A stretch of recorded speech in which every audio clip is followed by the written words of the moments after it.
hasil tokoh Minangkabau yang sangat populer, di mana di sini saya akan mempresentasikan tentang tokoh Effendi Ghazali. Nah, Effendi Ghazali ini adalah sosok tokoh nasional dari Minangkabau yang memiliki pemikiran tajam, kemudian juga dia sangat sulit ditebak, namun memiliki selangkah yang jauh lebih depan ke orang lain.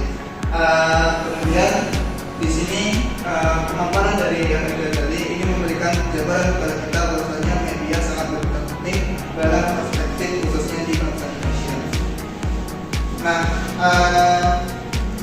yang pertama berkaitan dengan biografi Effendi Ghazali, di sini dia menjelaskan bahwasanya dia lahir di pada 1966, kemudian dia melakukan nilai pendidikannya dimulai dari S1-nya di Universitas Indonesia tahun 1990, kemudian di S2-nya di Universitas Indonesia of Cornell University. Artinya dia aspek dari tesisnya di UI, kemudian dia lanjutkan ke Cornell University, kemudian dia ambil dokter di Radboud University tempatnya di Belanda.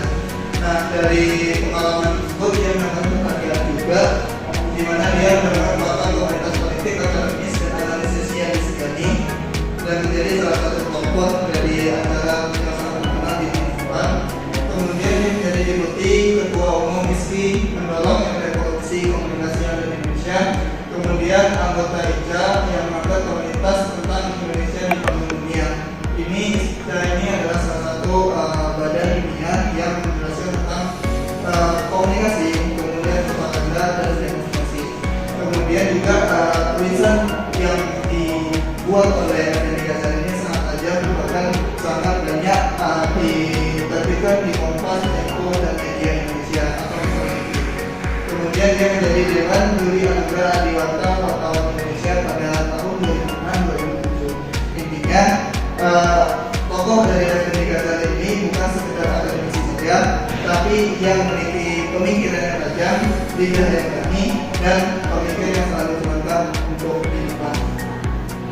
Kemudian karya dari Effendi Ghazali ini yang sangat penting dan sangat fenomenal, yaitu negosiasi politik anti media infrastruktur Indonesia 2004. Nah, ini menjelaskan ketika publik marah terhadap pemerintahan Soeharto dan jatuhnya di Presiden Soeharto, di mana di sini diterbitkan di media komunitas di era transisi, yaitu media yang sangat fenomenal atau sangat terkenal dan memiliki reputasi yang baik di tingkat Asia. Kemudian komunikasi on politik and politics and komunikasi 2004 ini adalah disertasinya dia untuk doktoral tentang media dan politik. Dan yang ketiga adalah political communication in Indonesia, di mana media perform in the three areas. Jadi politik dan media itu kaitannya erat, khususnya dalam pemilu. Nah, di sini dia menjelaskan bagaimana perbandingan media di orde lama, orde baru, dan informasi khususnya di era pemilihan. Dan ini dia menerbitkan di tahun 2006. Nah, kemudian karya yang jauh luar biasanya adalah Effendi Ghazali mengharumkan Indonesia dari karya Republik Mimpi. Nah, dari karya Republik Mimpi ini dia menjelaskan bahwasanya yang diinginkan oleh bangsa Indonesia itu bertolak belakang dengan apa yang terjadi di Indonesia. Jadi Indonesia itu ingin ketenangan, ketenangan, kekayaan, tapi pada dasarnya kemiskinan, pengangguran, nah itu yang terjadi di Indonesia. Kemudian selanjutnya adalah pemikiran Effendi Ghazali. Di sini kita belajar dari sosok Effendi Ghazali ini bahwasanya media sosial itu memiliki alat nomor satu atau pemecah belah.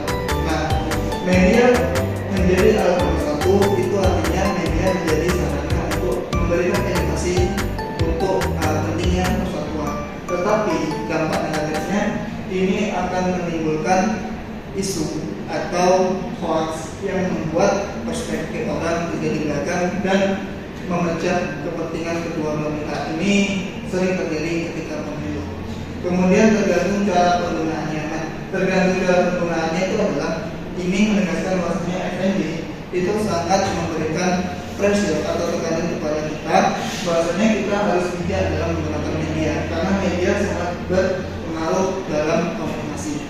Kemudian pendidikan komunikasi politik yang cerdas menjadi kunci untuk melawan propaganda dan disinformasi. Jadi gini kawan-kawan, demo yang terjadi di Indonesia itu tidak erat kaitannya dengan propaganda. Makanya media-media seperti pendidikan komunikasi politik itu kenapa penting untuk dilakukan? Karena pada dasarnya propaganda yang disampaikan itu memiliki kepentingan-kepentingan. Nah, kepentingan itu yang membuat kita harus mengerti bagaimana cara mengatasi propaganda, apakah itu benar atau salah gitu. Propaganda itu ada dua makna, ada positif atau negatif. Positifnya adalah bagaimana kita menggerakkan orang lain untuk melawan hal yang tidak baik atau tidak sejalan. Tetapi kalau buruknya adalah yaitu membuat ketentraman jadi kejahatan ataupun ketidaktenangan itu. Nah, intinya dari Ghazali ini, pemikirannya itu adalah barisan penting bagi masyarakat Indonesia dalam memahami dan memanfaatkan kombinasi untuk membangun bangsa yang lebih demokratis dan bersatu. Kemudian di sini juga Effendi Ghazali menjelaskan bahwa media itu berperan penting dalam demokrasi, kemudian membentuk opini publik dalam membuat transparansi politik. Media bukan sekedar menyampaikan informasi, tetapi agen perubahan atau agen action sosial yang harus mendorong keterlibatan aktif masyarakat dalam proses politik. Artinya politik sangat erat kaitannya dengan media, karena di Indonesia itu kan sistemnya kan politiknya pemenang, jadi suara terbanyak yang menang. Nah, untuk mendapatkan popularitas yang bagus, popularitas yang tinggi, itu mereka menggunakan buzzer, dan buzzer itu berawal dari media. Nah, media ini menjadi titik poin awal bahwasanya demokrasi opini publik terbentuk. Kemudian demokrasi yang sehat dari kutipan yang saya katakan dalam Indonesia layar yang di Karnia Ilyas, dia meneruskan bahwasanya demokrasi yang sehat hanya dapat terwujud jika media bertanggung jawab dalam menjaga keberagaman suara dalam mendukung diskursus politik yang konstruktif. Jadi ini kawan-kawan, kalau misalnya di Indonesia terjadi pemilihan atau pemilu terjadi perbedaan pendapat ataupun bersetekan antara pemerintah dengan tidak pemerintah ataupun oleh koalisi maupun tidak koalisi, itu sebenarnya memiliki dampak positif di mana kita memiliki daya kritis yang sangat luar biasa. Tetapi ini kalau misalnya tidak terjaga dengan keberagaman suara yang ada, ini akan menimbulkan konflik ini konflik kepentingan. Makanya dengan demokrasi yang sehat, demokrasi yang menunjukkan bahwasanya Indonesia beragam, ini akan memberikan bahwasanya Indonesia itu memiliki kemampuan yang sangat luar biasa dalam mempertahankan kemerdekaan dan menjadikan negara yang demokratis. Nah, dari penjabaran yang saya dapat sampaikan terkait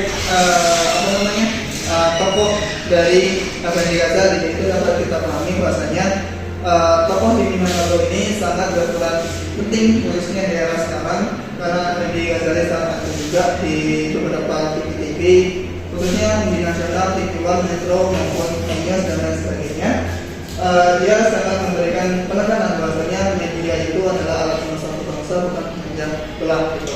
Jadi dengan belajar ini kita paham tokoh dari Minangkabau itu sangat berperan penting khususnya di dalam komunikasi.